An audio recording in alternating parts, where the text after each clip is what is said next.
Okay, mul kau tengok kan di. Dia aki kuda. Okay, pani lah ni aki kuda. Okay, let's go kau ada prak.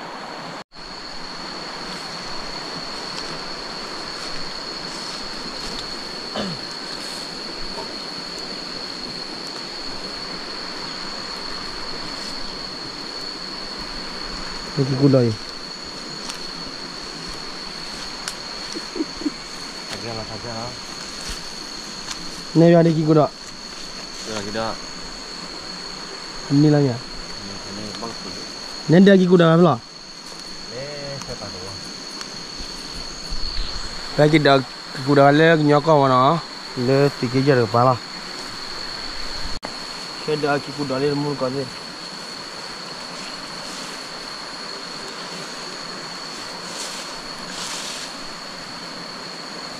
Kuda le lah mana? Dah boleh. Kuda dah jalan le lagi.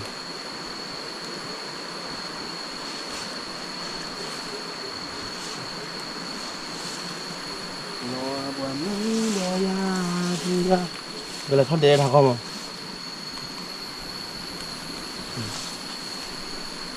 Mưa má lên nhớ con này nọ. Hello này, bữa nữa, à về hôm nay thế, à về nữa là, à về ít thôi, tôi vào lên mà nọ. Bữa nay nhớ con làm.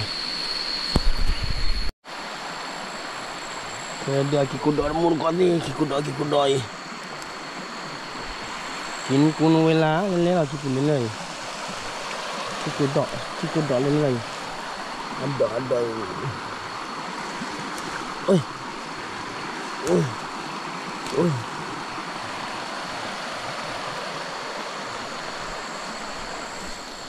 Kikudor đó đủ mun con gì nó. Ini nyok kau. Kalau lagi mikir gaya jema kau ciklo sudah kiri kan, cuma kita kiri mah juga dua biar tidak amu mah. Kiri kele boleh itu thang tu jadi me kau thang, ini mah. Dia amu kau ni pernah na. Ini dah peluh. Peluh kira na. Del thang kau gitu ni. Thang dot. Itu dah lalu. Ini saya teror ya.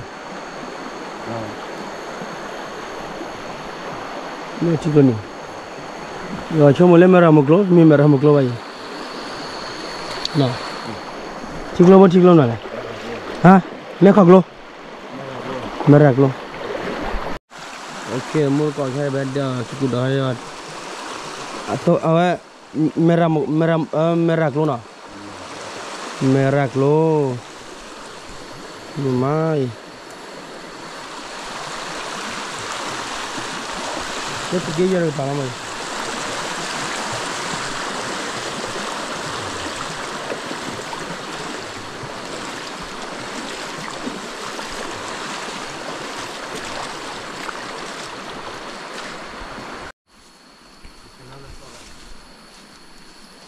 Kamu kuda lele. Kuda.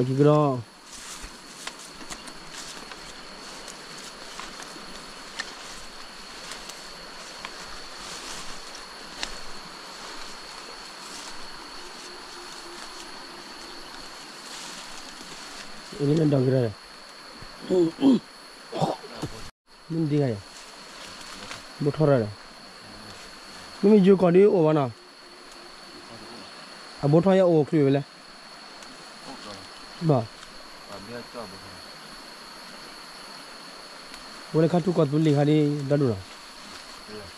Tahu. Ini kau main ni body. Sorry ni. Nyok kau ini. Kaya hal ni nyok kau lama na.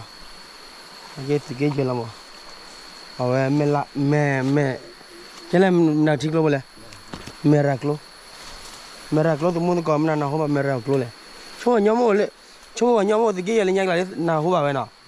Ah. Merah klo. Boleh me kok thả me kok klo me kok.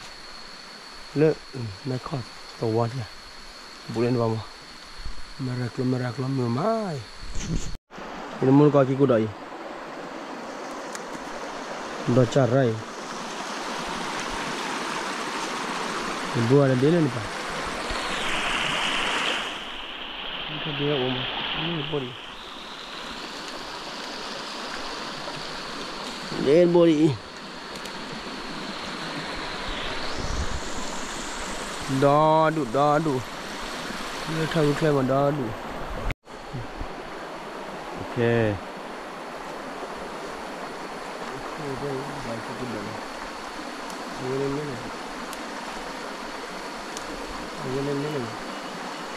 đi một lên anh đi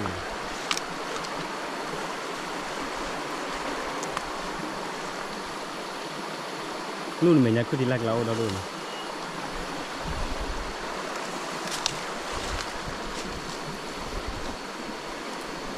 cứ đó nói cứ đó lên lé đây thì lớn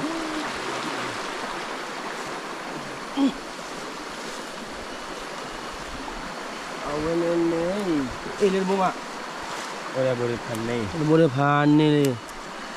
panen pakra lah miju kau oleh bah ini cipu ni ini nyokor ni sudah dah tu kan ini nyokor mo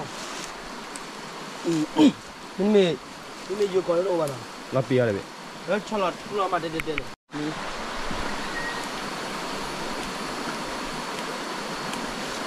sudah boleh le lu macam mana dah dulu lu macam lu ni kepan ya ni kepan apa lu panen ni kepan ni ya lu ni mesti boleh dah boleh panen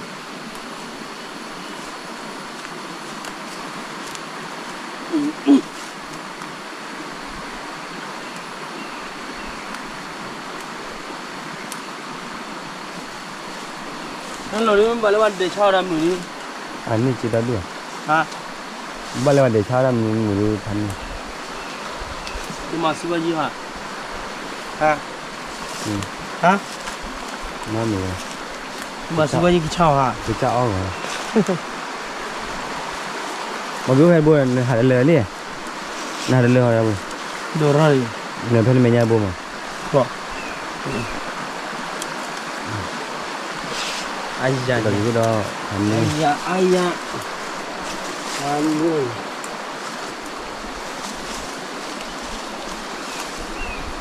Dede, orang awal ni lah mah. Solo kau dede lah. Awal le. Ha? Awal le gitu dah le. Ni mana mai? Oh ni ya. Kalau ni ya kalau lagi lah. Itu dah. Ay, nyokok. Ha? Ha? Ay, nyokok dah. Nyokor di kiku dah le. Tahu di sopra dah mau. Kalau mana? Pilih mana? Nak pilih ke baju. Baju di sini. Awal boleh ni. Ya. Awal sebab saya cimi kome hekino. Wemu na le tak no. Lenya le dah ya begala cimu kloki kan eh. Hei lo maklia. Kiku dah pun dah salino. Mana? Ha? Dia punya apa salino. Kau boleh nak dah yang heki kan. Babi beda.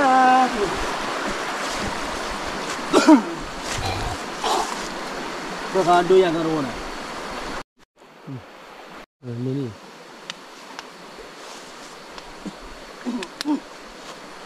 Lebe. Hendak dulu ni. Yoi. Le. Kiku dah.